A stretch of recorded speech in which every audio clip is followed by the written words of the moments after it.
Want to know why? Ask how. Howard the Humongous. On July 24th, 2019, a Dean's List student and winner of a poetry prize at the University of Queensland in Brisbane, Australia, named Drew Pavlou, got a text message. It said, "China is not something your country can provoke. White trash pig. I will hire a killer through deep web and then kill your family. Your mother will be raped till dead." What in the world was going on? Or to put it differently, is the idea that China is out to control the world mere paranoia?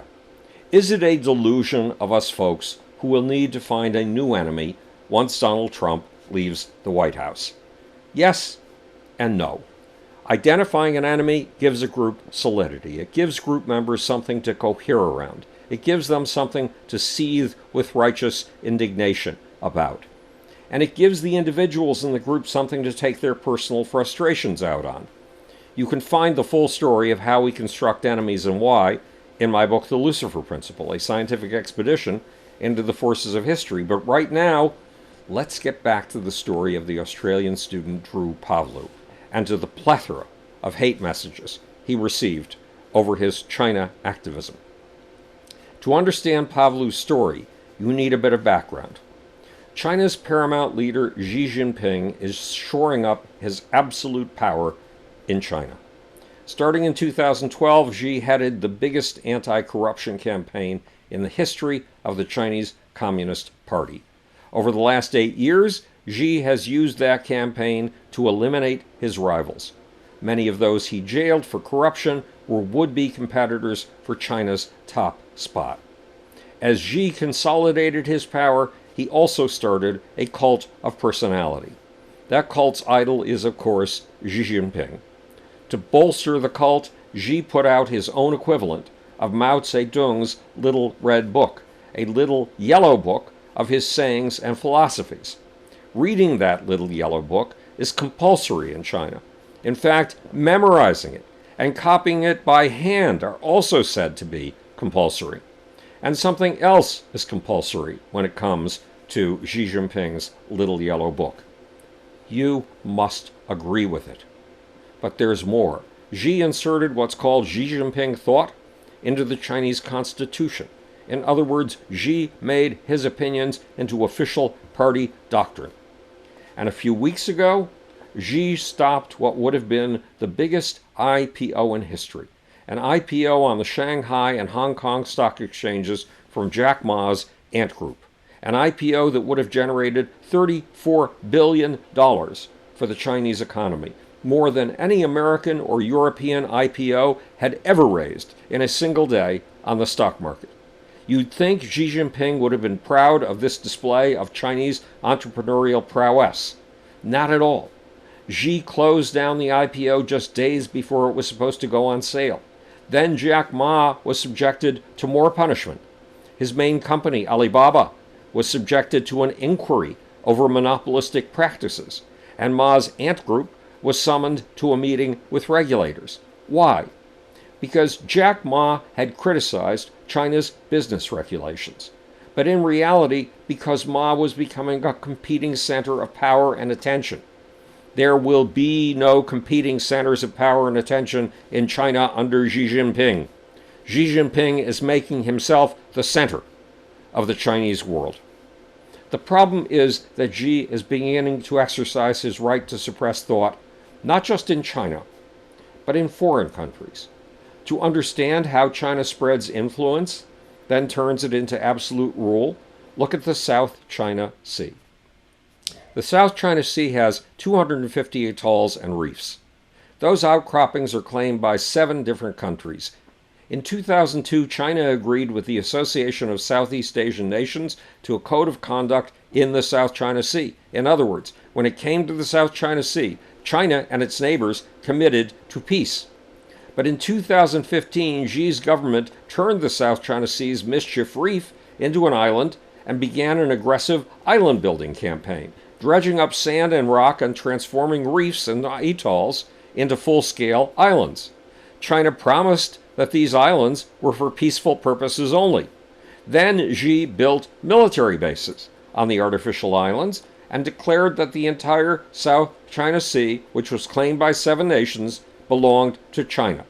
Next, Xi smashed dissent in Hong Kong, and in fact made dissent in Hong Kong punishable by a long jail sentence. In other words, Xi has shown a new way to extend his power, not by war, but by a low and patient creep. Xi's next step in this creep is where the Australian student comes into this story. China is in a battle with Australia over Australia's call for an investigation of the origin of the coronavirus in China and Australia's demand for an apology. An apology for a Chinese Foreign Ministry official's tweet of a doctored picture, a phony picture, that allegedly showed an Australian soldier with a knife at the throat of an Afghan child. When Australia raised its voice, Xi was apparently outraged that a lesser power would get uppity with him. To punish Australia, Xi had massive tariffs imposed on Australian barley, beef, wine, coal, and cotton. The tariff on barley alone was a whopping 80.5%. And a Chinese embassy official in Australia warned that if you make China the enemy, China will be the enemy. Now for the story of the Australian student at the point of China's spear. That student, Drew Pavlou, is a simultaneous history, philosophy, and English major at the University of Queensland in Brisbane, Australia. In his spare time, Pavlou is a small-scale human rights activist who has gathered small numbers of students on the walkways of his university to first protest the way Uyghurs are mistreated in the Xinjiang province of China, then to protest China's mistreatment of the citizens of Hong Kong. One of Pavlou's group's slogans was, "Hey, hey, ho, ho, Xi Jinping has got to go." That may have been the straw that broke the Chinese back. In the words of the LA Times, as Pavlou, quote, denounced the communist leader, hundreds of counter-demonstrators massed around a colonnade at the campus in Brisbane, Australia. Some were students from China, others appeared older. They yelled pro-Beijing slogans and played the Chinese national anthem over loudspeakers.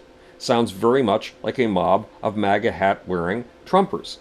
But the conflict between the Australian human rights protesters and the pro-China protesters did not limit itself to speech and the right to gather in protest. Continues the LA Times, things quickly turned violent. A man in the crowd rushed at Pavlou, snatching his megaphone. A second man shoved him. In the ensuing scuffles, one student from Hong Kong was tackled and grabbed by the throat. Another had her shirt ripped open. Topping it all off, says the Times, the next day, Chinese state media and Beijing's consul general in Brisbane praised the, quote, spontaneous patriotic behavior, close quote, of those who attacked Pavlou. In China, spontaneous patriotic behavior means state-organized behavior, behavior organized by the Chinese state. How dare a diplomat representing official China condone the use of violence to throttle freedom of speech in a nation of the free world and a member of the Club of English-speaking Nations? How dare a diplomat encourage the use of fascist-style thuggery to discipline citizens of a foreign nation, a nation of the Western Alliance, and to make those free citizens comply with demands from Beijing? You would think that Pavlou's university would have backed him, but that's not what happened. In late May, Pavlou was suspended until 2022. He had been a star student and a member of the Student Senate. He'd been just 6 months away from graduation. That suspension could end Pavlou's university career. His parents run a grocery store. They are not wealthy patricians. Pavlou's sins in the eyes of a university disciplinary panel were, says the New York Times, 11 allegations of misconduct that focused mainly on Mr. Pavlou's unorthodox tactics and combative comments on social media. Yes, Pavlou was being thrown out of school for tweets, Facebook messages, and protests. He was being suspended for free speech. Why would a university attack such a basic Western value as freedom of speech? because the University of Queensland is being pressured to pay attention to the feelings of Xi Jinping's Chinese Communist Party. And why does China have leverage over the University of Queensland? Because China buys a third of Australia's exports and has done even more for Australia's universities. China has turned international education in Australia into a $30 billion business. The University of Queensland gets 1 in every 5 students from China and rakes in $200 million in tuition from the Chinese. That's typical. Says the New York Times, Chinese students' tuition fees now account for 1/5 of the revenues of many of Australia's top schools. This Australian nightmare may be the barest preview of Chinese control over the Western world's universities in coming years. Harvard, for example, has taken in $1 billion from China since 2013. China has given money to 115 other American colleges and universities, and 58 American universities have Confucius Institutes. These institutes will do you a favor and teach you Chinese. They will even give you the textbooks. But they are also platforms for Chinese Communist Party ideology and for Chinese Communist Party discipline, meaning Xi Jinping ideology and discipline. Then there's the example China made of NBA's Houston Rockets general manager Daryl Morey. Says Business Insider, the feud began on October 4th of 2019 after Morey tweeted out an image that voiced support for protests in Hong Kong. China's punishment was swift and wasn't limited to Morey. Chinese leagues, streaming services, sponsors, and partners all cut their ties with the Rockets and with the NBA. In other words, the punishment threatened the $4 billion that the NBA was raking in from China. Meanwhile, Xi Jinping is taking advantage of the fact that Donald Trump has turned the coronavirus into a national disaster in the USA. The United States has had almost 350,000 deaths, more than any other country in the world, more than England, France, Germany, Spain, and Italy combined. Yes, we've had 1/3 deaths, but China claims to have suffered less than 5,000 deaths from COVID. In other words, China has suffered as few deaths in a year as America suffers in less than 2 days. Under Xi, COVID was contained 8 months ago, in April, allowing the Chinese economy to grow at full speed while Western economies were crippled by lockdowns. According to Japan's Nikkei Times, Xi plans to make sure that wherever we are on the planet, we know that Xi's China is, quote, the only major economy with positive growth this year. In other words, China is the world's only reliable source of policy solutions and of wisdom. Look, once upon a time, China was the center of the world. In its own eyes, it was the pivot point around which all the world turned, the culture to whom all others bowed in insignificance and brought presence. To prove it, China was the world's greatest exporting nation. That centrality and export power lasted for roughly 2,000 years, but it was lost in the 1800s, and China went through a century of humiliations at the hands of Europeans and Americans. Now China wants to reverse those humiliations. China wants its central position back, and it wants more.